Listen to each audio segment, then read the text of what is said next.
Buenas noches y bienvenidos a Signo Pesos, la economía al alcance de su pantalla. Estos son los temas claves de hoy.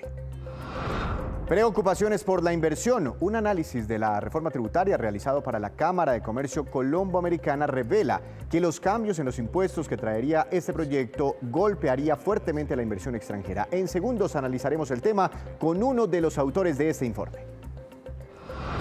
El euro sigue cayendo. La divisa europea quedó hoy valiendo menos que $1. Este nivel de cotización es el más bajo en 2 décadas. En minutos, el experto Orlando Santiago nos explicará las razones y los efectos que implica esta situación.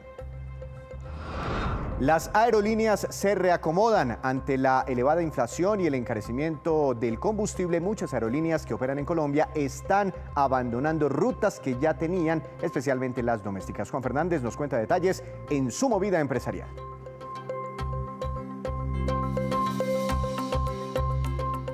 Comenzamos esta emisión hablando de la reforma tributaria que esta semana comenzará su trámite formal ante el Congreso de la República. El proyecto sigue generando preocupaciones en muchos sectores por los efectos que provocaría. En las últimas horas se conoció un estudio que hizo la firma Pose Herrera Ruiz para la Cámara de Comercio Colombo-Americana. Allí se evidencian los perjuicios que traería sobre la inversión extranjera. Para hablar de este tema quiero saludar a esta hora de la noche al doctor Juan Guillermo Ruiz, uno de los autores de este análisis. Doctor Ruiz, muy buenas noches y muchas gracias por acompañarnos en Signo Pesos. Hola Víctor, buenas noches. Un gusto estar hoy con ustedes. Doctor Ruiz, ¿cuál es la preocupación que tienen ustedes relacionada con los dividendos? La reforma tributaria propone aumentar la tarifa del 10% a una cifra mucho más alta dependiendo del caso. ¿Por qué hablan de una doble tributación? En realidad mencionamos el tema de doble tributación porque el proyecto de reforma realmente propone una doble tributación para los residentes fiscales colombianos en relación con los dividendos que reciba de empresas nacionales. Como ustedes saben, las empresas tienen una tributación corporativa del 35%. Toda empresa sobre su utilidad fiscal liquida y paga un impuesto del 35%. De acuerdo con el proyecto, lo que ocurriría es que el accionista que directa o indirectamente participe en esa misma utilidad empresarial, cuando reciba el dividendo, vuelve a tributar a la tarifa personal progresiva y marginal que a cada contribuyente le corresponde, como si esa utilidad no hubiese ya pagado impuestos en la sociedad. Es decir, que se agregan, se adicionan, se duplican los impuestos personales o el impuesto personal de renta del accionista a la tarifa que le corresponda, que puede llegar a ser hasta en un marginal del 39%, en adición al impuesto ya pagado por la sociedad. Es, en términos concretos, un retroceso de casi 40 años en el desmonte de la doble tributación sobre dividendos. También hay una diferencia que ustedes resaltan y que creo que les genera preocupación, y es que esa nueva tarifa para los dividendos es diferente para los accionistas extranjeros que tienen inversiones en Colombia frente a los accionistas colombianos que tienen inversiones aquí en el país. ¿Cuál es esa preocupación frente a lo que ustedes llaman esa asimetría en los dividendos?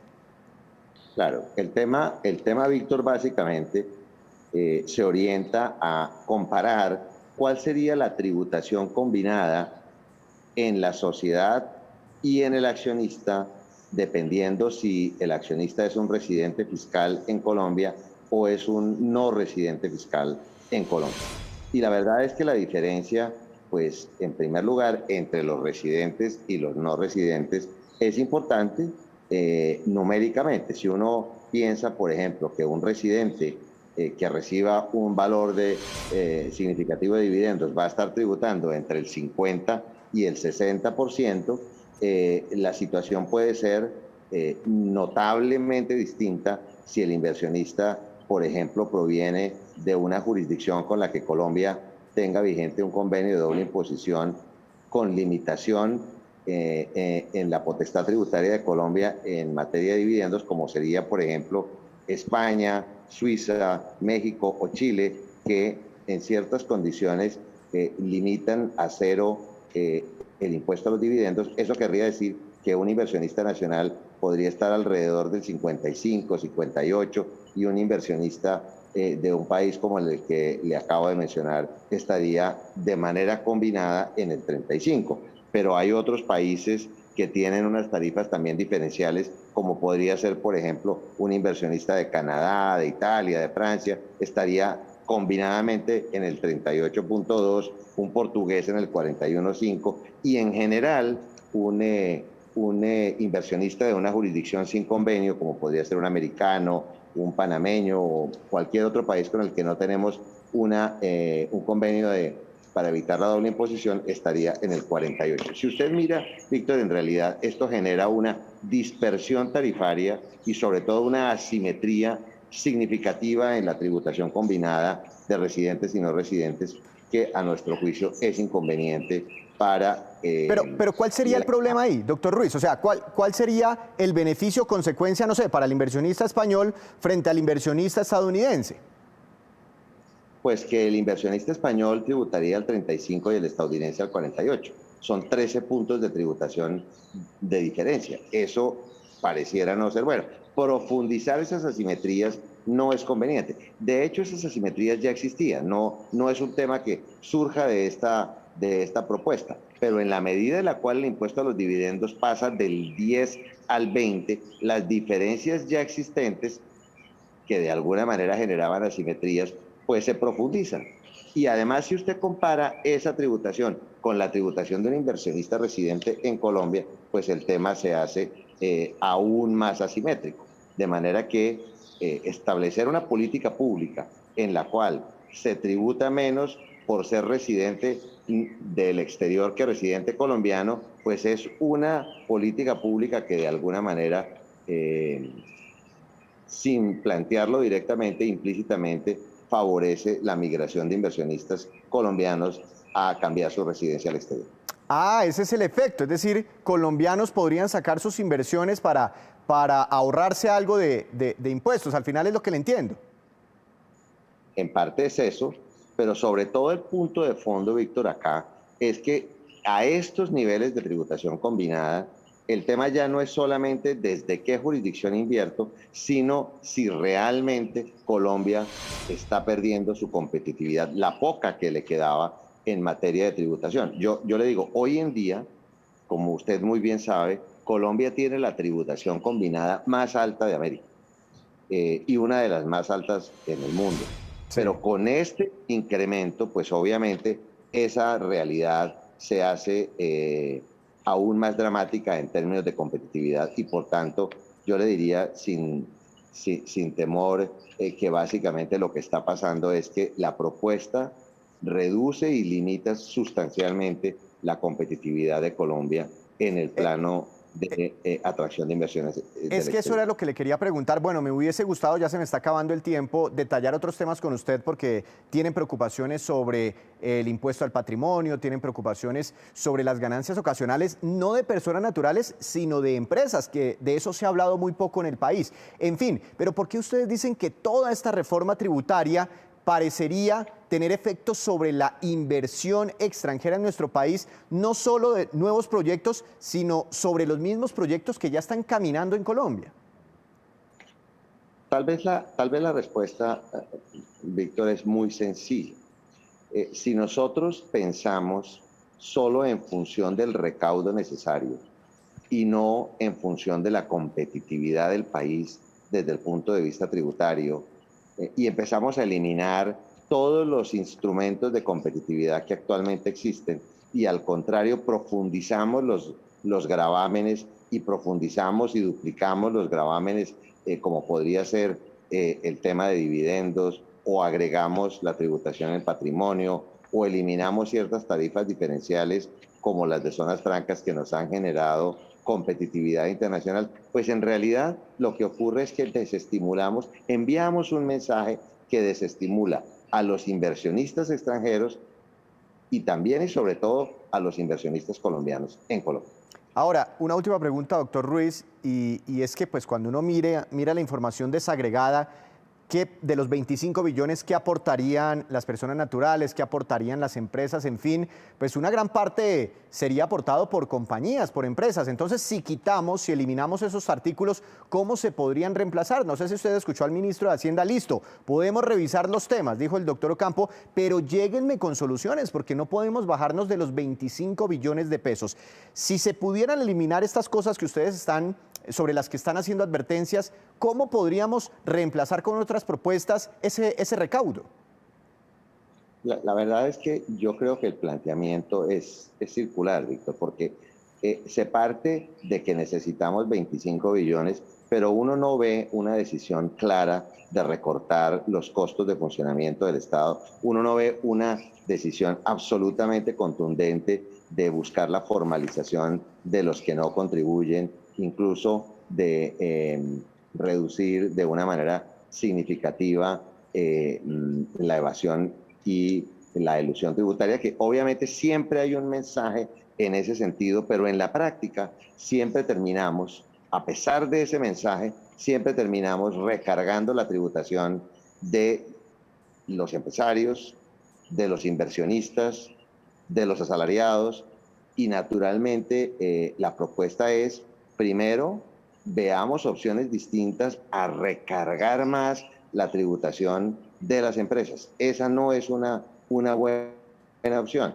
Sí, vamos a incrementar la tributación de las personas naturales, pero hagamos una transición de manera que ese proceso no ocurra de manera súbita y que genere los impactos que en este momento se estarían generando en asalariados, en inversionistas, porque naturalmente las personas naturales pues sufren un incremento de su tributación súbita que tampoco resulta conveniente. Yo creo que esa es como la primera visión de conjunto. Miremos si realmente este país está en condiciones de tener un recaudo de 25 billones de una manera tan inmediata.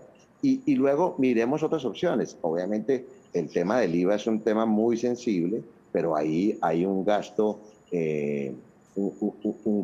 tributario tremendamente significativo y todavía hay algunos temas en los que se puede trabajar. Hay temas en los que se puede trabajar. Yo creo que el tema es bajemos un poco el gasto, seamos un poco más cuidadosos en la orientación de los beneficios y los apoyos a las personas más necesitadas. Orientemos eso muy bien y no simplemente exprimamos a los contribuyentes cumplidos al punto o hasta el punto en el cual la inversión en Colombia deje de ser realmente atractiva. Doctor Ruiz, muchas gracias por estos minutos. Una feliz noche. No, muy agradecido por la invitación y una feliz noche. Pues entonces son algunas de las preocupaciones de los inversionistas sobre esta reforma tributaria. Hacemos nuestra primera pausa, pero cuando regresemos espere, ¿cuánto ahorran los trabajadores de bajos ingresos y para cuáles propósitos? Ya les contamos. Regresamos a Signo Pesos. Aunque muchas personas pensaban que el dólar en Colombia, muy por encima de los 4.200 pesos, había llegado a su fin, hemos visto otra realidad. Ha superado los 4.400 en las últimas jornadas. La divisa se sigue fortaleciendo no solo en Colombia, inclusive en Europa, donde el euro hoy perdió su paridad frente al dólar. Ahora un euro vale menos que una moneda estadounidense. Doctor Orlando Santiago, gerente de Fénix Valor. Buenas noches, bienvenido a Signo Pesos. ¿Cómo le ha ido? Víctor, muchas gracias por la invitación, todo muy bien. Doctor Orlando, a mediados de julio de este mismo año, un poquitico más de 5 semanas, vimos como lo mismo que estamos observando en este momento, el dólar fortaleciéndose en el mundo, inclusive superando el valor del euro, pero habíamos descansado de eso por algunas semanas. ¿Por qué volvemos a esa situación hoy en día? Bueno, realmente el problema ha estado durante todo este año. Indiscutiblemente, cuando uno habla de divisas y de fortaleza de una con respecto a otra, finalmente estamos hablando es de la fortaleza de la economía que la respalda. En el caso de Europa, pues tenemos un conflicto que parece interminable, generado por Rusia, y en este escenario todos los problemas que sigue presentando Europa por cuenta del desabastecimiento de algunas materias primas por parte de Rusia, las medidas que ha tomado Estados Unidos y Occidente para intentar bajarle un poco el ritmo a Rusia no han funcionado, no ha servido de nada y pareciera que el mayor costo lo están pagando los principales países europeos. Esto puede tener unas implicaciones muy serias y se había generado alguna confianza hace algunas semanas, usted recordará, con un dato de inflación en Estados Unidos que daba alguna esperanza de que la inflación se estuviera moderando. Pero mientras el conflicto en Rusia, en Europa, persista, mientras las debilidades de la economía global sigan en el horizonte de corto plazo, pues muy probablemente Europa es de las regiones del mundo con mayores amenazas y por eso esa pausa, como usted bien lo había dicho, pues parece que tocaron la campana y volvió otra vez la preocupación y eso se notó en algunas divisas importantes, particularmente en el euro en el día de hoy. Ahora, doctor Santiago, le voy a hacer una pregunta que puede parecer muy boba, pero es que a veces se genera esa confusión. ¿Es el dólar el que se está fortaleciendo o es el euro el que se está debilitando o lo uno conlleva lo otro? No sé si sea una pregunta apropiada. Pues yo creo, Víctor, que esa pregunta de boba no tiene nada. Podría perfectamente llevarse un montón de reuniones entre las mentes más brillantes de economía del mundo, porque usted tiene razón también en algo. Básicamente, Estados Unidos no es que precisamente esté pasando por sus mejores momentos en la historia. También tiene problemas de inflación, también tiene riesgos de una recesión un poco más profunda. La política de tasas de interés de la Fed también persiste en las preocupaciones de los operadores. Lo que ocurre puede ser más un efecto de historia de cómo han reaccionado algunos activos en momentos de incertidumbre. Entonces creo que es una mezcla de todo lo que usted menciona, pero particularmente donde el dólar, más allá de los problemas de Estados Unidos, pues siempre ha mostrado en la historia, en los 2 últimos siglos, particularmente en términos de mercado, que ha sido el de los activos o el activo que mejor ha salido a flote después de las crisis y por eso en un escenario como el actual, que hay tantas preocupaciones en el mundo, pues se intenta buscar lo mejor de todo lo malo que hay en el mundo y pues básicamente por eso el dólar sale entre comillas premiado, pero no necesariamente, como ya lo mencioné,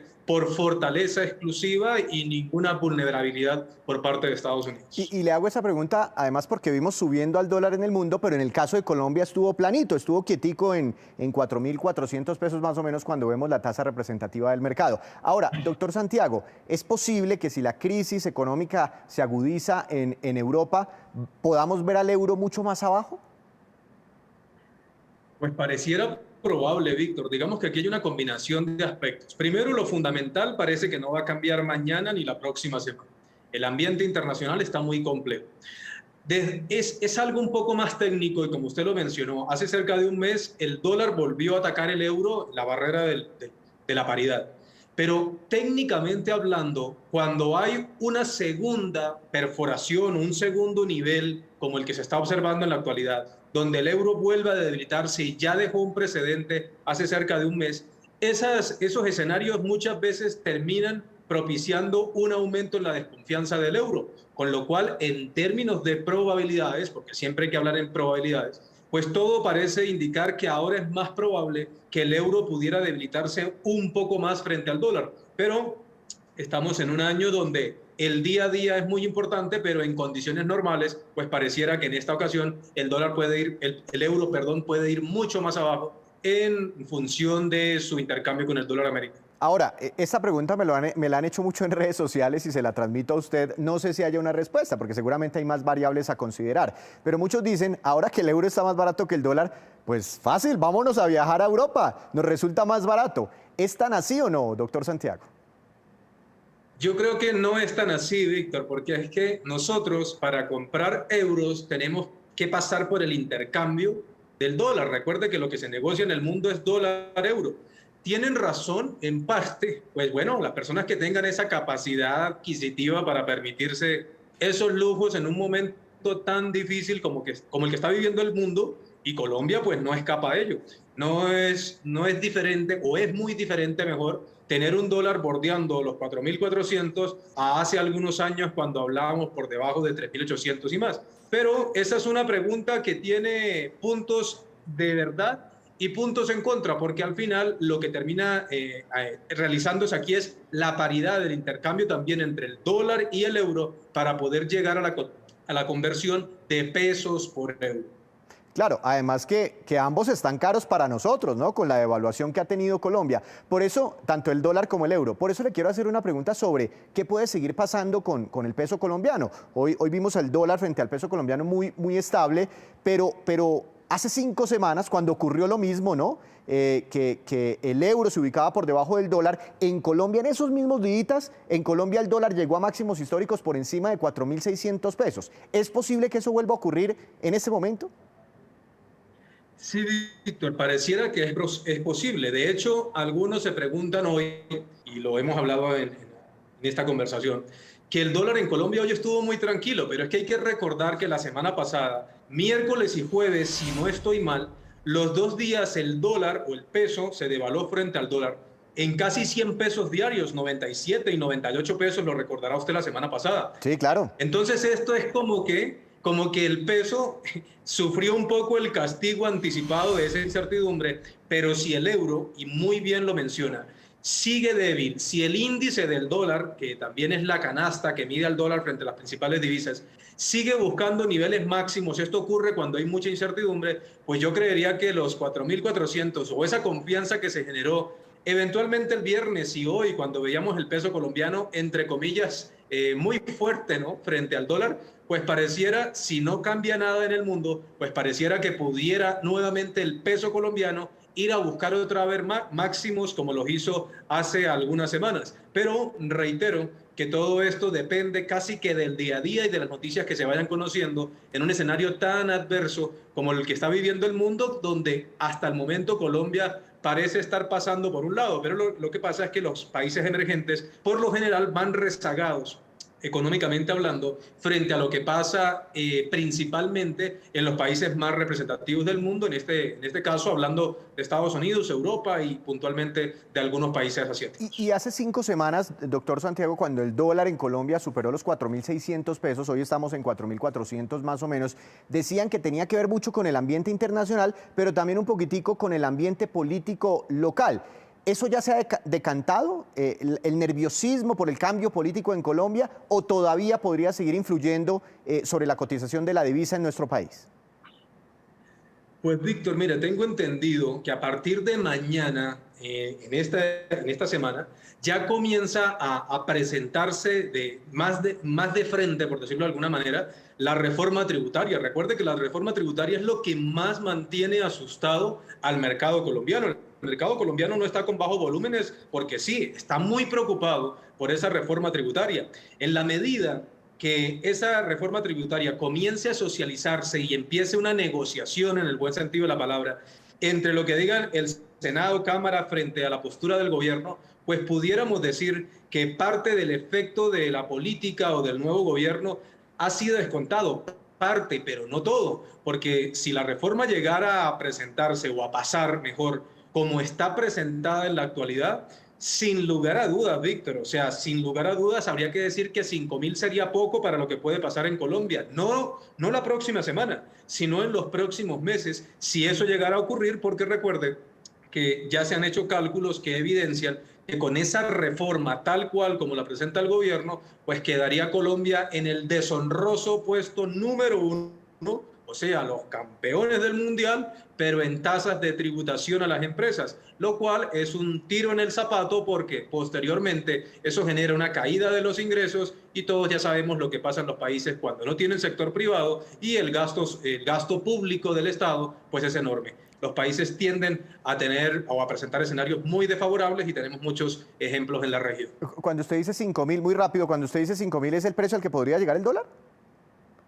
Sí, claro. En el escenario, Víctor, que si la reforma tributaria llegara a pasar tal cual como la presenta el gobierno. En este caso, por lo menos nosotros pensamos que van a haber algunos puntos que impacten mucho a la economía que deben moderarse y desde ese punto de vista se suavizaría esa posibilidad, o sea, ese escenario malo podría no presentarse, pero que si llegara a pasar de la forma como la presenta el gobierno, pues reitero que los 5.000 pesos serían poco para lo que pudiera ocurrir. Pero, como bien lo he mencionado, apenas va a comenzar la socialización de uno de los primeros proyectos fuertes del nuevo gobierno, y pues el mercado está muy pendiente de cómo se va negociando esa reforma tributaria para ver qué tan nociva o qué tan lesiva termina siendo en términos de producción y de productividad para todo el sector privado colombiano, que es el que paga más del 90% de los impuestos que se